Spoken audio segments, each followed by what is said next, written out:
Mohamed Soliman, criminal complaint, introduction and agent of the background of the agent.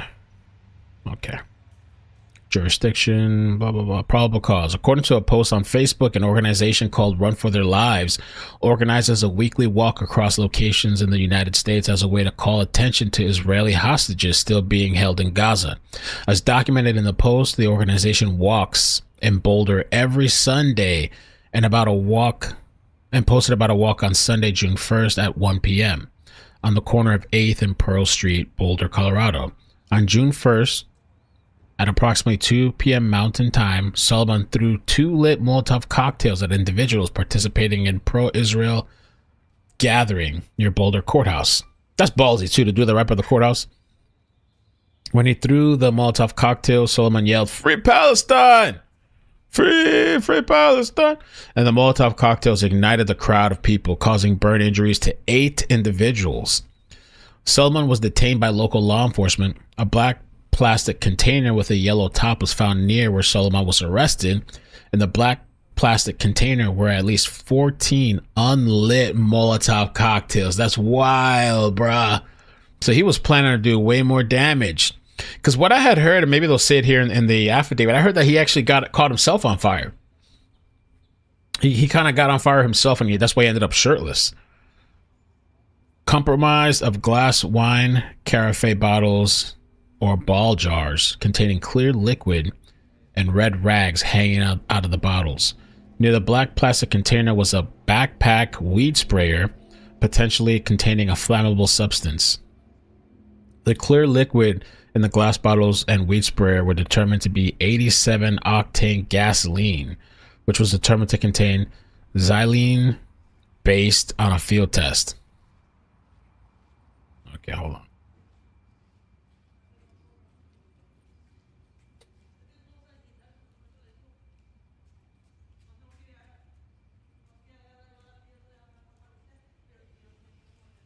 It's a colorless, flammable liquid that's used as a solvent. Okay, meant to help dissolve other substances. Okay.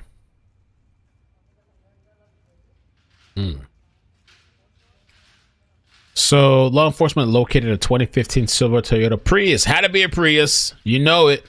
Colorado license plate CQAN01 registered to Soliman and parked nearby Spruce Street and 13th Street. Visible inside the car was red material consistent with the rags found in the plastic container. A red gas container and a paperwork with the words Israel, Palestine, U.S. aid. Oh, Lord. And the vehicle was subsequently moved to the FBI Denver facility. Wow. He was a martyr.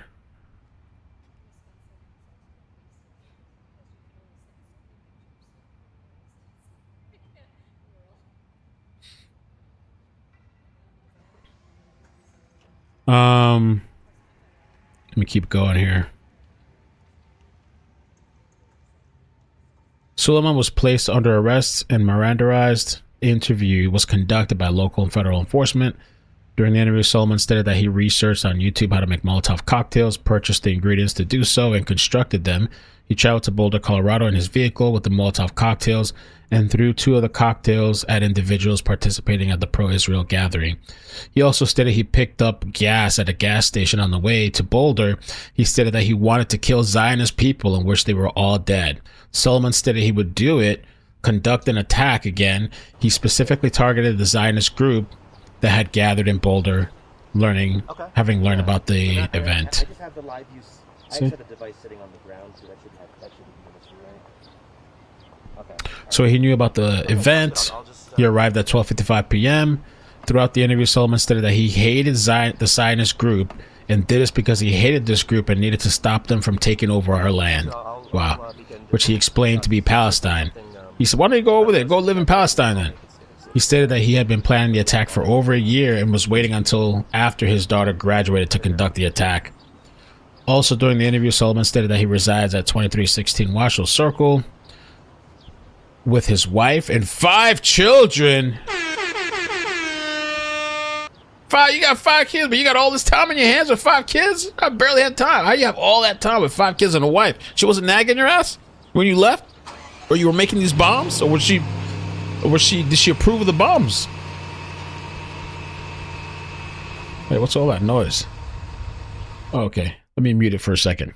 It's a little too much, little distracting. How do you pull that off with 5 kids and a wife? Honey, I'll be back later. I'll be back next week, honey. How? Well, they're taught not to question anything. I go dip out for a week or something. You can't say shit to me. The wife and 5 children. That's crazy. He said he left an iPhone at the house hidden in the desk drawer with messages to his family. He also stated that he left the journal inside his house. According to his Colorado driver's license, Soliman resides at this address. After his arrest, law enforcement officers arrived at his residence in Colorado Springs and observed his wife leaving the home. Okay. Soliman's wife then went to Colorado Springs police office. She brought with her the iPhone 14 that she identified to belong to Soliman and that he used and be used by other members of their family. Officers also observed the storage unit identified by a neighbor who associated with Soliman's residence, which was located behind the residence. A storage unit. Okay. In a video which was posted to social media platform X during the attack, an individual identified as Soliman is seen shirtless pacing back and forth while holding what appears to be Molotov cocktails, glass bottles with clear liquid with a red rag hanging from the top of the bottle. He is captured on video stating how many children killed, then a few moments later, end Zionist. Based on my training, experience, and research, I know that Zionists to mean individuals who believe in the establishment of the Jewish state and are supportive of the government of Israel. Based on my training and experience, both wine carafe bottles and the gasoline used to make Molotov cocktails are not manufactured within the District of Colorado and have traveled in interstate or foreign commerce. Okay, and that's it. Interesting. Thank you for that information. For the victims, their families, and the community of Boulder. I pray for those families, as well as everyone in Boulder, Colorado, and the nation who woke up this morning worried about themselves, their loved ones, and not feeling safe in their own communities because of yesterday's attack. I assure you that my office and our partners are here for you, and we are taking action. I want to thank the first responders, citizens and law enforcement alike, who worked to quickly end this violent attack, save lives, and tend to those who were injured. Awesome. Watch. I also want to thank our law enforcement partners at Boulder Police, including Chief Redfern, the FBI, including Special Agent in Charge Michalak, and the Boulder DA's office, including DA Michael Doherty. They worked hand in hand with my office as the matter was thoroughly investigated and prepared for charges. And I want to thank our partners in DC, including Attorney General Bondi, Director Kash Patel, and Assistant Attorney General in charge of Civil Rights, Harmeet Dhillon, for their support. My office and AAG Dhillon were in contact yesterday throughout the day, which helped lead to the federal charge that we're announcing today. My office has charged Mohamed Soliman, age 45, with the commission of a hate crime under 18 U.S.C. Section 249. When that offense includes attempted murder, the statutory maximum federal sentence is life in prison. No one should ever be subjected to violence of any kind. But our laws recognize that such violence is particularly pernicious when someone is targeted because of their race, their religion, or their national origin.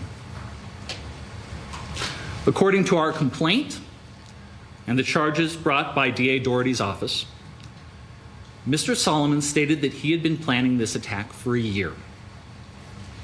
And he acted because he hated what he called the Zionist group. But what the charges allege that he did was to throw Molotov cocktails at a group of men and women, some of them in their late 80s, burning them as they peacefully walked on a Sunday to draw attention to Israeli hostages held in Gaza. And when he was interviewed about the attack, he said he wanted them all to die. He had no regrets, and he would go back and do it again. He said that he had previously tried to purchase a firearm, but resorted to the Molotov cocktails when he could not purchase a gun because he was not a legal citizen. I remind you that Mr. Soliman is presumed innocent until proven guilty. My office and our partners hope justice will help heal the people in this community and in the communities throughout the country shaken by yesterday's attack. We fully intend to hold Mr. Soliman accountable for his actions, and these charges are the first step. Thank you. I'm going to turn it over to DA Michael Doherty.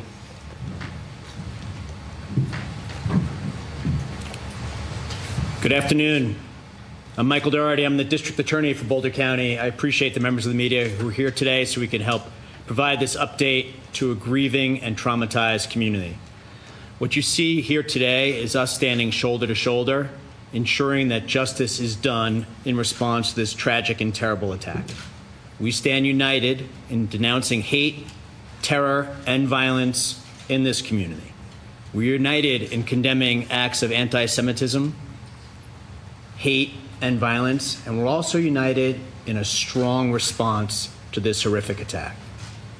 I stand with this community and the people of the state of Colorado against hate and terror. And we are united in our commitment, both at the federal level and the state level, in pursuing and securing justice for the victims of this mass attack and for the communities that we serve. Boulder is a beautiful and special place, but we're not immune from mass violence or hate crimes, including violent acts of anti-Semitism that impact far too many communities across this country. And yesterday afternoon, on a beautiful day here in Colorado, a number of people participated in a peaceful walk and gathering on Pearl Street here in Boulder. It is a place where a lot of people gather every day.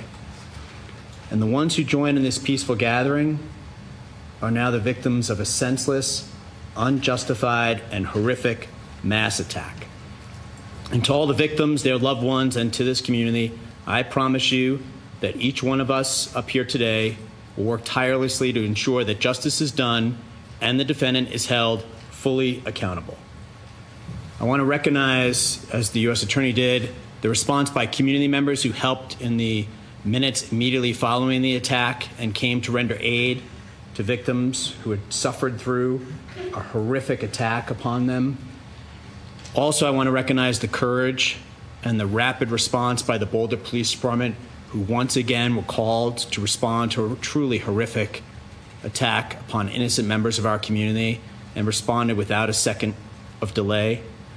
I will highlight for you that there were 16 unused Molotov cocktails that were recovered by law enforcement in the hours after the incident took place. 16. So I really want to thank the Boulder Police Department and their law enforcement responders, as well as the first responders who provided medical aid to the victims. But that rapid response with the recovery of the 16 unused Molotov cocktails, I think speaks for itself. Our office and the U.S. Attorney's Office will be working closely together and in coordination with one another to ensure that the defendant is held fully accountable. As you heard from the U.S. Attorney, the U.S. Attorney's Office will be prosecuting the hate crime against the defendant. Our office will be prosecuting the attempted murder charges and related charges at the state level. This approach will accurately reflect the actions the defendant is alleged to have taken and the harms that he caused. It will allow us to secure a verdict, an outcome, a sentence whereby he'll be held fully accountable. It's been done, and by it I mean federal and state prosecutions jointly, has been done in other cases, most recently the Club Q mass shooting down in Colorado Springs. At the time the arrest affidavit and warrant were filed with the state court yesterday, there were 8 victims identified, and I'll touch briefly now on the charges that were filed at the state level, as well as the possible sentences he faces if convicted on those charges. So there were 16 counts of attempted murder in the first degree. 8 of those counts are for attempted murder, intent and after deliberation.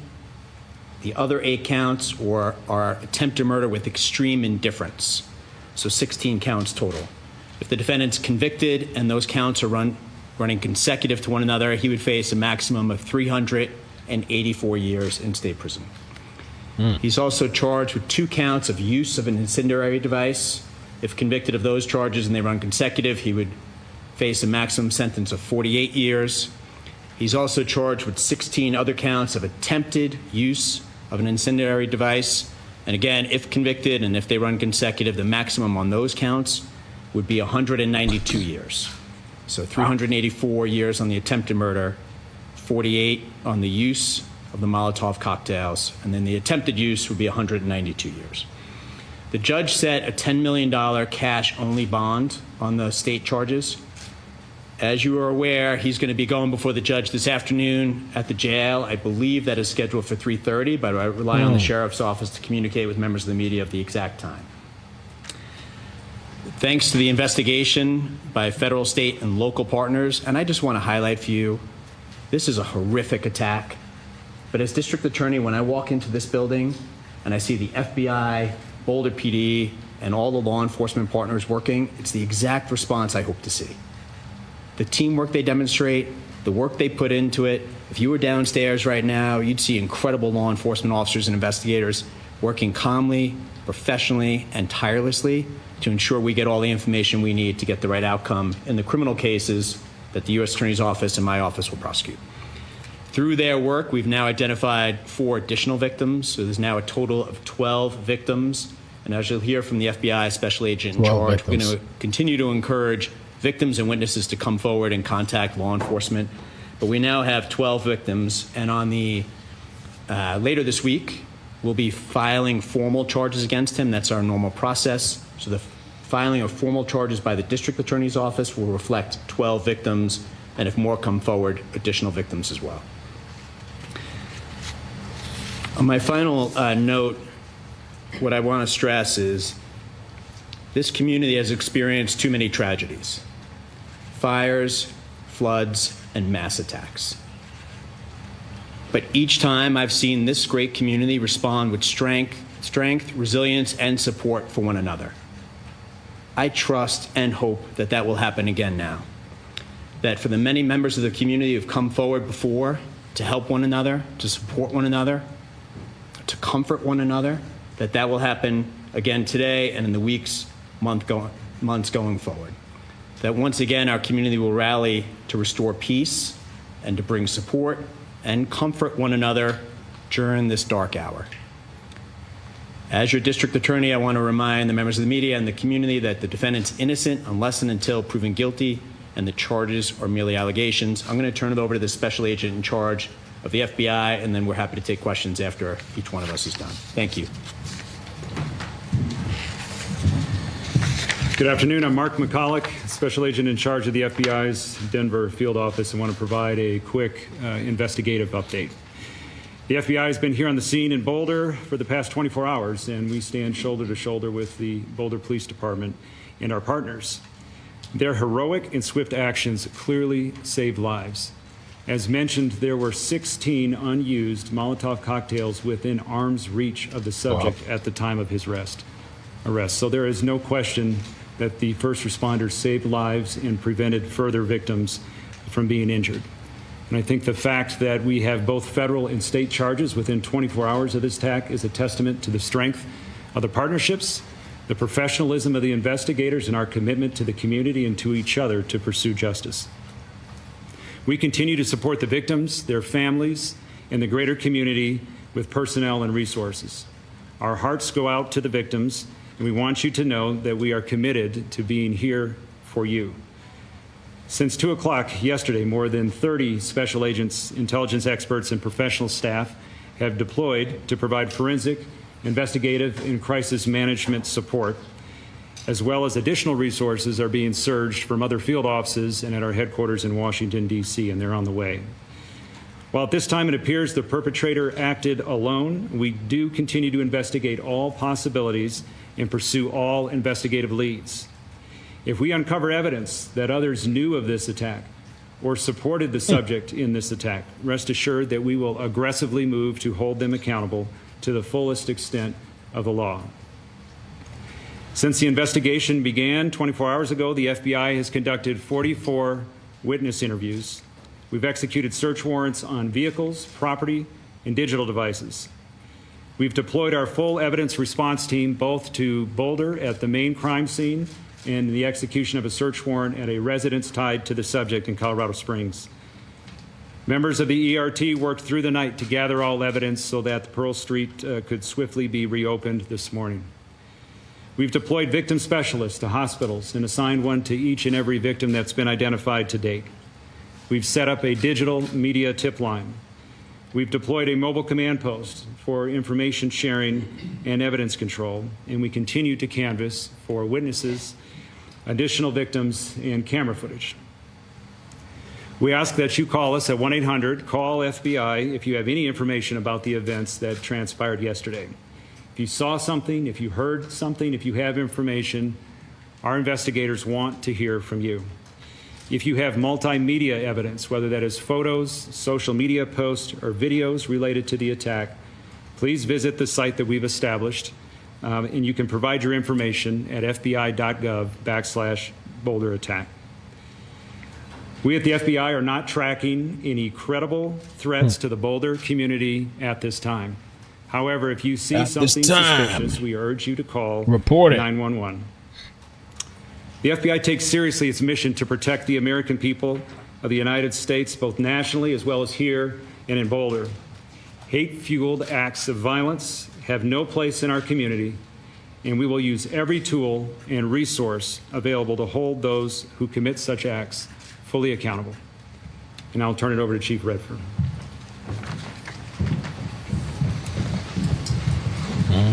Thank you. Good afternoon. Again, my name is Stephen Redfern. I have the honor to serve as the police chief here in Boulder. I want to give a few updates from the city and the police department before we take some questions. So today, in the aftermath of this heinous terrorist attack in our city, I again want to start with thanking our partners. I think we've all alluded to the importance of partnerships. I can tell you, as I was rushing to the scene yesterday, one of the first or second calls I made was to the special agent in charge, because no matter what this ended up being, I knew we would need help. And once again, the FBI, all of our state, local, and federal partners have stepped up, and we are absolutely in a really good place for 24 hours into this investigation, in my opinion. Michael Doherty alluded to it, but the work that I've seen in this building and out on the street in the last 24 hours is remarkable. And every single person working on this investigation is doing their job above and beyond to bring justice to these victims, including the men that stand behind me here, and I'm grateful. The scene, as you may know, around 2 in the morning, we released the scene. So as of this time, we have no active closures in downtown Boulder. We have no areas closed off. We spent an extensive amount of time yesterday up until the early morning hours today with bomb dogs, our bomb squads, ensuring that there were no other threats in the area, and people were allowed after midnight to go back in, get vehicles, and businesses have been allowed to reopen if they so choose. I can tell you this morning I walked down Pearl Street with members of my team. I interacted with a lot of business owners, community out there, and the way I felt leaving there was I was heartened. I was heartened by the resilience of our community, the positive attitude that people had, the understanding of the inconvenience of yesterday with businesses having to close, and really I walked out of that thinking, we're going to be okay. Once again, as a community, we're going to recover after coming together. A little bit more on community. So we are aware of events this week. We're aware of things coming up in the next, we're looking 7 to 10 days out at other events, and we are going to ensure, along with our partners, that we have adequate coverage, law enforcement coverage, security at any event that's taking place this week. We want to ensure that people feel comfortable and safe in this community gathering and remembering what happened, as well as any other planned events that we have. We will be relying upon our partners, such as the State Patrol, to ensure that we have proper coverage where people can feel safe. Before this attack, we had the Boulder Police Department, the City of Boulder, had very strong relationships with our Jewish community. We even have an officer assigned as a Jewish community liaison with Boulder PD. Those relationships have paid off dividends during this attack, and I know going forward in the aftermath, we're going to continue to work with our community. I've been in contact via phone, email, and text throughout the day and last night with members of our Jewish community. Myself and the district attorney will be leaving shortly to have a meeting with community leaders from our Jewish community as well. The message there, the bottom line message, is we want everyone to feel safe. We will not condone these types of attacks and acts in our community. I will reiterate what was prior said. It is never an inconvenience for someone to call the police if they feel uncomfortable about a situation, if they see something odd, if they see a person acting in a suspicious manner. Let us come out and let us determine if there is some validity to people's suspicions. That's why we are here. So please call us if you see something. Literally, the old see something, say something adage applies here. Please call us if there's anything that's making you feel uncomfortable in the community. And lastly, I just want to say again, we have been contacted, the city and the police department from all over the world, with outpouring of support, messages of support, and I want to thank you. It matters. It makes a difference going forward. So I appreciate all of that. With that, I'm going to turn it back over to our public information officers for some questions. All right, I will try to call on people for questions, and I will repeat the question, hopefully, so everybody can hear it, and then turn it over to our experts for answers. Yeah, Tony. Chief, or anybody up there, do we have any new video showing how he walked in with these 16, 18, 19 Molotov cocktails? That's not a one-walk trip. Anything you've been able to discover to show how they got there? So the question is, do we have any new video evidence about how he entered the area with the Molotov cocktails he had? I'm behind you. Thank you for the question. We are, as I speak, we have teams of detectives partnered with FBI on Pearl Street, going business to business, door to door. That we're piecing together a timeline using video, license plate readers, all of those things, relying heavily on our federal partners. As of right now, I have not been made aware that we actually have video of him carrying anything into that area. Obviously, we're looking at that, and if someone were to have that video, please contact the 1-800 number that the special agent in charge mentioned, or you can contact us as well at BPD. There's a high likelihood it's out there, and I don't know the existence of it yet. Yeah, Dave. Yes, can you tell us any updates on the 8 original victims, and then any more information on the 4 people that you've identified as well? The question is if we can provide additional information about the 8 victims that we previously mentioned and the new 4 that came up today. Thank you. Regarding the victims, prior to this press conference, I received an update that we still have 2 victims in the hospital. I believe those are the 2 that were flown to University Hospital in Aurora. I believe the victims, the additional victims that we learned of today, the reason we didn't know about them until today was their injuries, thankfully, were more minor in nature. They've come forward to be interviewed and things, and then we realized that they did have injuries. So we're counting everyone who received any sort of injury in this attack in that number. So as far as I'm aware right now, 2 people still in the hospital, and again, our thoughts are with them as they recover. Yeah, right here. Do you know how many people were in the original peaceful march from the group that was there originally? So the question is, do we know how many people were participating in the group's peaceful march on Sunday? I do not have an exact number of the people that were there for the peaceful gathering. What I can say, though, is when we responded to the scene, there were probably 20 to 30 people in that vicinity. Some of them were witnesses. Not all of them were there specifically to take part in that weekly gathering, and so I don't know that, but in the area we had 20 to 30 folks right there at the courthouse with a lot of other people coming and going with the businesses right there. Yeah, we're here. For the U.S. Attorney, this was initially classified as by the FBI as a terrorism investigation. Is the hate crime charge a terrorism charge, or did something change in the charging decision? So the question is for the U.S. Attorney's Office about the fact that yesterday terrorism was mentioned and we see a hate crime charge today, and can we explain that? Yeah, so we've moved swiftly to charge quickly just to send the message to the community that no acts of anti-Semitism are going to be tolerated and there are severe consequences. Just because there's only one charge that has been made so far doesn't mean that we're not considering other charges that could come in the future.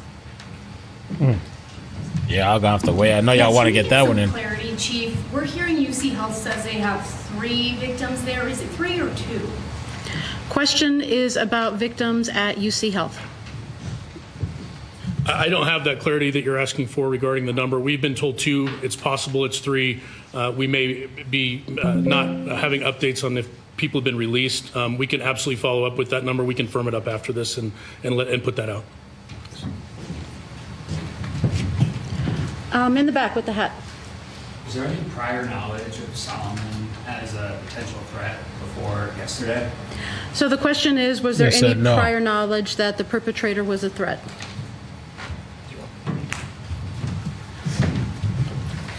Regarding the suspect, obviously we're still looking into him, his whereabouts, all of that. He was not on our radar in Boulder. We had no prior contacts with him here. I can't speak to his criminal history. I'm not sure if the special agent in charge has anything to add, but this was not someone that we were aware of prior. Yes. Mr. Soliman has a wife, multiple children back at his home in Colorado Springs. Given his status as being here illegally for the last 2 or 3 years, is there any knowledge of how they've been cooperating and what happens to them moving forward given the situation for his citizenship? The question is about the suspect's family and their status and what might happen to them next. As far as the family, as I mentioned, we executed a search warrant at the residence in Colorado Springs last night, and the family was cooperative for that. Regarding their status, I would just defer you to the Department of Homeland Security. Sir, can you talk about what you were looking for and what you found in that search warrant? So it was part of this investigation. It's a logical part of our investigation to see if there's additional evidence there.